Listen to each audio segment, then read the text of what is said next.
Bonjour à tous. La première Mercedes produite en France, la Porsche Mission E à l'essai et le futur Seat Tarraco en vidéo, c'est le menu de ce mardi 22 mai.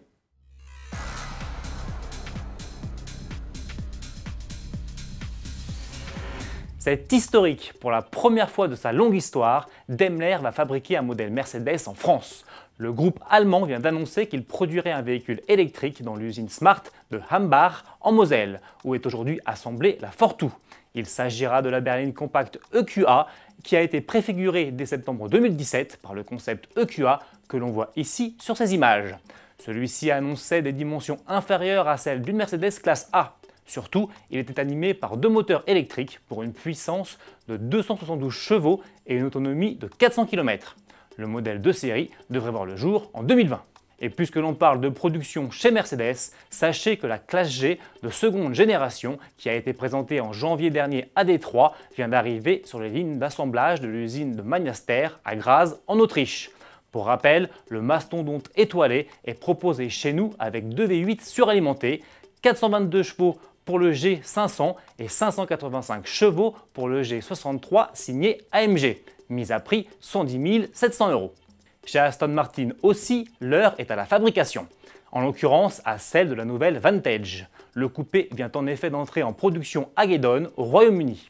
Reposant sur une version raccourcie de la plateforme de la DB11, bénéficiant de proportions compactes et d'un V8 4 litres biturbo de 510 chevaux, la nouvelle Vantage se veut le modèle le plus dynamique jamais proposé dans la gamme régulière de la marque. Elle est affichée à 155 294 € sur le marché français. Changement d'ambiance maintenant, on quitte les usines et on file sur la piste, plus précisément au centre d'essai Porsche de Weissach en Allemagne.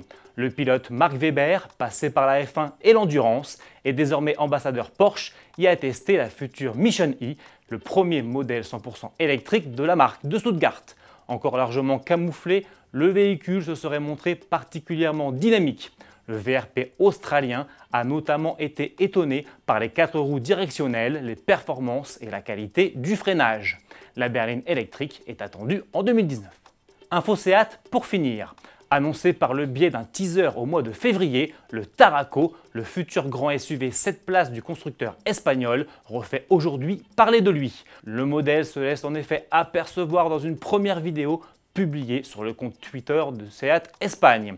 Il y apparaît soigneusement dissimulé sous une bâche de couleur rouge.